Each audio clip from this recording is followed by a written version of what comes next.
Shalom Elohim, haleluya, puji nama Tuhan, semangat pagi, Bapak Ibu Saudara yang dikasihi Tuhan kita, Yesus Kristus. Jumpa lagi bersama saya Pendeta Samuel Mawuntu dalam Renungan Pagi ke 2761 hari, Renungan Pagi ini mengudara, puji Tuhan. Bapak Ibu Saudara yang dikasihi Tuhan, sebelum kita membaca, mendengarkan, dan merenungkan firman Tuhan hari ini, mari kita berdoa, minta pimpinan Roh Kudus. Kita berdoa.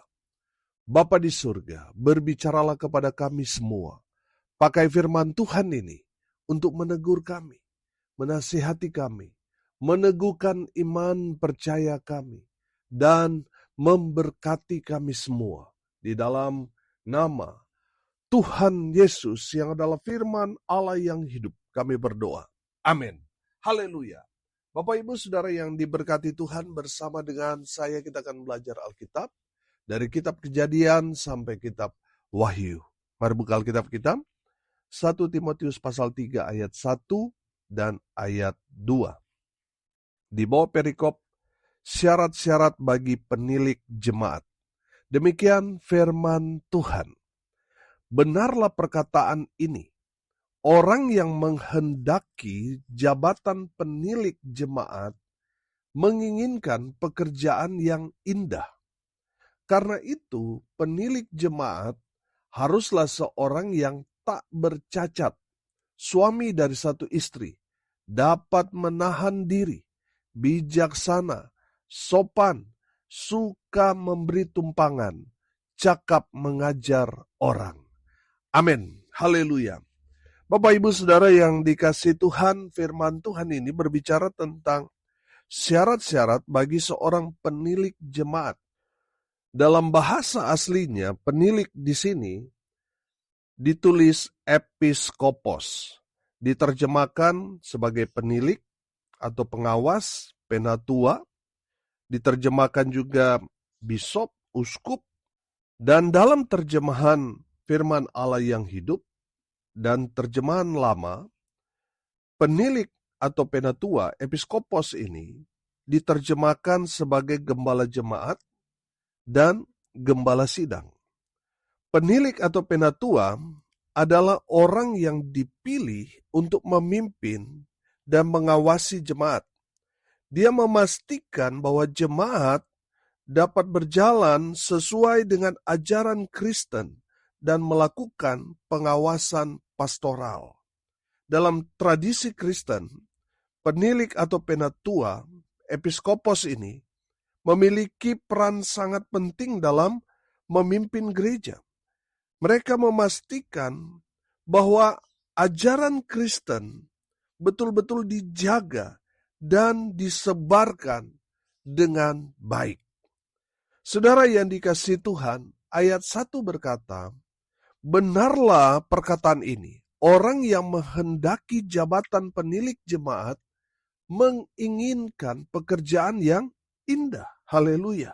Bapak Ibu Saudara yang dikasihi Tuhan, seorang penilik, seorang penatua, seorang hamba Tuhan, itu adalah pekerjaan yang mulia, yang sangat indah, yang diinginkan oleh semua orang. Karena apa saudara? Karena kita menjadi rekan kerja dengan orang-orang kudus melayani Raja di atas segala raja, yaitu Tuhan yang kita sembah muliakan di dalam Kristus Yesus Tuhan. Dan saya mau bilang, melayani Tuhan adalah satu kebanggaan. Amin. Haleluya. Bapak Ibu Saudara yang diberkati Tuhan, apa syarat penilik jemaat? Seorang yang mau menjadi penilik penatua hamba Tuhan haruslah, firman Tuhan dikatakan, seorang yang hidup tidak bercelah. Artinya apa saudara? Artinya kita harus menjaga hidup kita supaya kita tidak menjadi batu sandungan. Saudara yang dikasihi Tuhan, seorang yang hidup tidak bercelah artinya dia memang betul-betul menjaga hidupnya supaya tetap hidup dalam kekudusan. Ada banyak orang, hamba Tuhan, melakukan satu kesalahan dan itu menjadi satu batu sandungan buat dia. Walaupun dia sudah bertobat, tetapi kita tidak dapat menahan orang menilai kita karena perbuatan masa lalu yang kita sudah lakukan.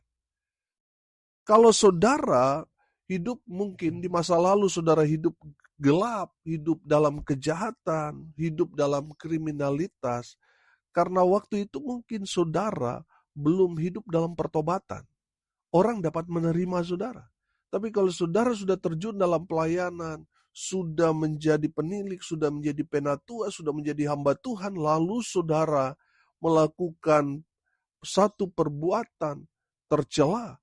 Misalnya saudara hidup dalam persinahan, saudara selingkuh, saudara korupsi, saudara melakukan tindak-tindak kejahatan setelah saudara melayani, menjadi hamba Tuhan.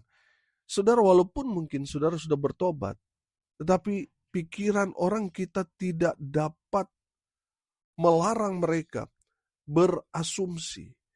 Kita tidak dapat melarang orang untuk menilai kita. Makanya seorang penilik, penatua, hamba Tuhan harus menjaga hidupnya supaya tetap kudus di hadapan Tuhan, sehingga tidak menjadi batu sandungan bagi orang lain. Bapak Ibu Saudara, syarat yang kedua, suami dari satu istri. Bapak Ibu Saudara, ini menandakan bahwa orang yang menjadi penilik, penatua, atau hamba Tuhan, dia memang betul-betul menjaga hidup dalam rumah tangganya. Amin. Dia memang betul-betul menjadi teladan yang baik di tengah-tengah keluarga Kristen. Amin. Tapi kalau dia kawin-mawin, saudara, lalu kita libatkan dia dalam pelayanan, apa yang terjadi? Akan mempengaruhi yang lain. Orang-orang atau jemaat yang kita layani akan menghalalkan perbuatan-perbuatan nafsu mereka. Karena mereka melihat, oh si A aja bisa. Masa saya nggak bisa?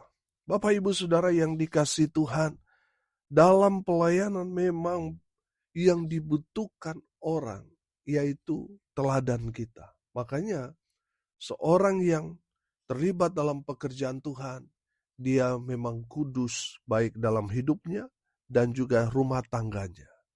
Bapak Ibu Saudara yang dikasihi Tuhan, ada banyak saya melihat, saya mengenal, ada banyak orang karena dia kaya, padahal dia berapa kali menikah, menceraikan, tapi dilibatkan. Karena apa? Karena status sosial orang itu. Bapak Ibu Saudara, kita harus tegas dengan ini. Saudara, firman Tuhan ini mengajarkan kepada kita, syarat bagi penilik, penatua, hamba Tuhan, suami dari satu istri. Dan sudah pasti istri dari satu suami juga. Amin. Haleluya. Yang ketiga, saudara, dapat menahan diri atau sabar. Amin. Bapak Ibu Saudara yang dikasihi Tuhan, kalau saudara menjadi hamba Tuhan, ya saudara harus sabar. Amin. Sabar menghadapi jemaat yang bandel, yang menjengkelkan. Saudara sebagai penilik, sebagai penatua, sebagai hamba Tuhan, ya saudara harus sabar menghadapi mereka, melayani mereka. Jangan sampai saudara emosional. Saudara yang dikasihi Tuhan, hamba Tuhan tidak boleh emosional, saudara. Kalau saudara emosional, maka pelayanan itu akan berantakan. Saudara yang dikasihi Tuhan, saudara akan diproses Tuhan melalui jiwa-jiwa yang saudara layani untuk dapat menahan diri. Dari sini juga kita belajar bahwa menjadi penilik, menjadi penatua, menjadi hamba Tuhan harus sabar menunggu waktu Tuhan. Amin. Sabar menghadapi segala tantangan. Mungkin saudara geram dengan orang yang berbuat jahat kepada saudara. Saudara harus dapat menahan diri. Dan ketika saudara mendoakan, mungkin sudah bertahun-tahun saudara doakan, belum Tuhan jawab. Ya saudara harus dapat menahan diri. Harus sabar menanti waktu Tuhan menjawab doa saudara dan saya. Amin. Haleluya. Bapak Ibu Saudara yang dikasihi Tuhan, yang keempat, menjadi seorang penilik syaratnya, dia harus seorang yang bijaksana. Apa arti bijaksana? Selalu menggunakan akal budinya. Amin. Saudara yang dikasihi Tuhan, saya yakin dan percaya kalau kita hidup dekat dengan Tuhan, Tuhan pasti akan memberikan kita hikmat. Amin. Memang ketika kita menghadapi ada banyak sekali persoalan, pergumulan, sepertinya ada jalan buntu di sana. Kita sepertinya tidak mendapatkan jalan keluar. Saudara ambil waktu untuk berdoa minta supaya Tuhan memberikan kita hikmat. Amin. Supaya kita dapatkan jalan keluar di saat kita mendapati persoalan pergumulan kita ada di tengah jalan buntu. Bapak Ibu Saudara, saudara harus bijaksana. Amin. Saudara yang dikasihi Tuhan, ada banyak orang melakukan dulu baru mikir. Orang yang bijaksana dia mikir dulu baru dia lakukan. Apa dampaknya? Apa risikonya? Dia pikirkan dulu. Baru dia kerjakan, dia lakukan. Itu orang bijaksana. Haleluya. Yang kelima saudara, syarat menjadi seorang penilik penatua hamba Tuhan, dia harus sopan. Saudara yang dikasihi Tuhan, dimanapun kita berada, orang dapat melihat karakter kita dari apa? Sopan santunnya kita. Ada banyak orang mengatasnamakan hamba Tuhan, tapi saya melihat nggak sopan dalam pembicaraan, dalam tutur kata, dalam perbuatan, tindakan, kurang sopan. Saudara yang dikasihi Tuhan, seorang hamba Tuhan, dia harus sopan. Kita menghargai, menghormati orang yang berbicara dengan kita. Kita harus sopan. Bagaimana cara duduk kita, bagaimana cara kita ketika kita mendengar orang yang sedang konseling dengan kita, minta bantuan kepada kita dalam doa. Kita harus sopan mendengarnya. Dari cara berpakaian juga kita harus sopan. Bapak Ibu Saudara yang dikasihi Tuhan, jangan sampai kita menjadi batu sandungan. Kita memakai baju yang belum jadi, sudah. Apalagi nih, ibu-ibu atau para perempuan, pakailah pakaian yang sopan. Jangan sampai saudara memakai pakaian yang tidak sopan, tidak pantas, akhirnya apa? Membuat orang jatuh dalam dosa. Karena melihat saudara berpakaian yang tidak sopan. Bapak Ibu Saudara, hamba Tuhan, penilik penatua harus sopan. Sopan dalam bertutur kata, sopan dalam sikap, sopan dalam perbuatan. Haleluya.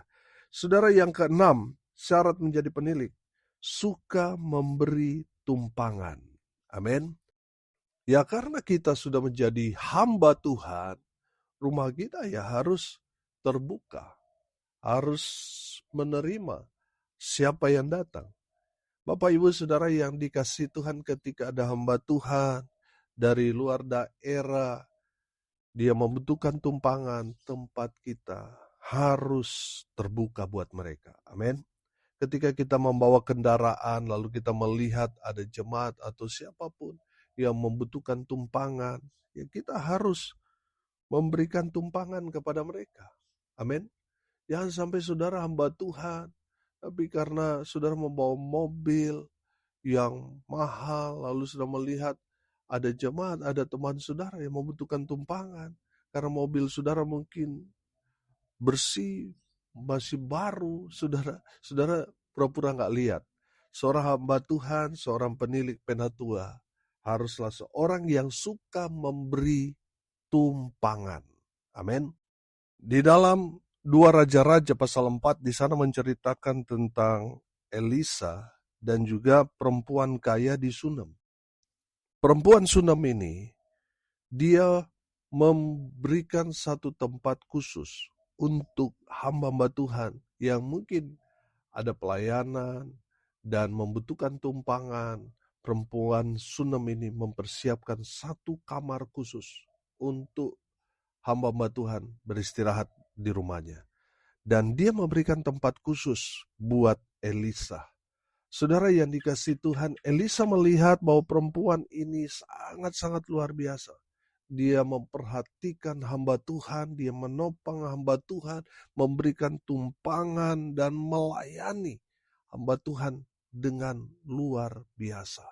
Sehingga Elisa tergerak hatinya dan dia memerintahkan bujangnya yaitu Gehasi untuk mencari tahu apa yang menjadi permintaan dari perempuan Sunem yang kaya ini. Nah, saudara yang dikasihi Tuhan, ternyata perempuan Sunem ini ada satu pergumulan yang dia sedang gumuli. Dia tidak punya anak. Saudara yang dikasihi Tuhan, karena perempuan Sunem ini sudah memberikan pelayanan yang luar biasa buat Elisa dan juga bujangnya Gehasi. Apa yang terjadi? Elisa bernubuat untuk perempuan Sunem ini bahwa tahun depan dia akan memiliki anak. Dan itu terjadi, saudara. Amin. Jadi saudara yang dikasihi Tuhan, ketika saudara memberikan tumpangan untuk hamba Tuhan, itu akan terjadi kuasa Allah bekerja. Amin. Akan terjadi mujizat dalam kehidupanmu. Amin. Jadi saudara yang dikasihi Tuhan, jangan pelit-pelit memberikan tumpangan. Jangan pelit-pelit menopang hamba Tuhan. Karena dari perkataan nubuatan hamba Tuhan itu pasti akan terjadi. Amin. Karena dia hamba Tuhan. Apa yang dia katakan itu mewakili Tuhan. Amin. Jadi Bapak Ibu Saudara yang dikasihi Tuhan, dengan memberikan tumpangan, menopang hamba Tuhan, saudara nggak rugi. Saudara pasti diberkati. Apa yang menjadi pergumulanmu? Sama seperti perempuan Sunem itu, Tuhan akan jawab. Haleluya. Yang terakhir, yang ketujuh, syarat sebagai seorang penilik penatu hamba Tuhan harus cakap mengajar orang. Amin. Itu artinya saudara dan saya, siap atau tidak siap, kita harus belajar. Saudara, tidak ada kata yang tidak bisa. Selagi kita mau belajar, pasti bisa. Amin. Haleluya. Saudara yang dikasihi Tuhan, saudara harus upgrade. Amin. Harus naik level, saudara. Harus belajar dari sekarang. Apa yang kita sudah pelajari selama ini, itu yang akan kita ajarkan kepada orang-orang yang ada di luar sana. Makanya saudara yang dikasihi Tuhan, selagi kita masih bisa, masih kuat, mari kita sama-sama belajar. Amin. Karena apa yang kita pelajari sekarang akan dipakai Tuhan untuk mengajar kepada orang-orang di kemudian hari. Supaya dari kita ngajar mereka, mereka juga akan memultiplikasikan itu. Mereka yang sekarang masih kita ajar, suatu hari nanti mereka akan mengajar. Amin. Haleluya. Saudara yang dikasihi Tuhan, hari ini kita belajar tentang syarat-syarat penilik jemaat. Seorang penilik jemaat, penatua atau hamba Tuhan, gembala, haruslah seorang yang hidup tidak bercela. Yang kedua, suami dari satu istri. Ketiga, harus dapat menahan diri, sabar. Yang keempat, harus seorang yang bijaksana, seorang yang pikir dulu baru berbuat. Yang kelima, harus sopan. Yang keenam, suka memberi tumpangan, suka menolong. Yang ketujuh, cakap mengajar orang. Amin. Mari kita berdoa. Terima kasih Bapa di surga atas berkat firman yang sungguh memberkati kami. Berkati semua pendengar dimanapun mereka berada. Tuhan memberkati hidup mereka. Rumah tangga mereka diberkati. Usaha, pekerjaan, pelayanan mereka dibuat beruntung, berhasil dalam segala hal. Mereka yang sakit, Tuhan sembuhkan. Mereka yang lemah, Tuhan kuatkan. Tuhan hibur mereka berduka cita. Dan hamba berdoa biarlah berkat surga turun memenuhi semua pendengar. Bapak Ibu Saudara yang dikasihi Tuhan, arahkanlah hatimu kepada Tuhan dan terimalah berkat dari Tuhan Yesus. Tuhan memberkati engkau dan melindungi engkau. Tuhan menyinari engkau dengan wajahnya dan memberi engkau kasih karunia. Tuhan menghadapkan wajahnya kepadamu dan memberi engkau damai sejahtera. Di dalam nama Tuhan Yesus, sumber daripada segala berkat. Bapak Ibu Saudara yang percaya, diberkati Tuhan, katakan amin. Puji Tuhan. Bapak Ibu Saudara yang dikasihi Tuhan, kalau saudara merasa diberkati melalui renungan pagi ini, bagikan juga kepada saudara-saudara yang lain supaya mereka juga diberkati, karena untuk itulah kita dipanggil untuk jadi berkat. Salam kasih dari Bali. Saya Pendeta Samuel Mawuntu. Sampai jumpa besok pagi. Tuhan Yesus memberkati kita semua. Haleluya!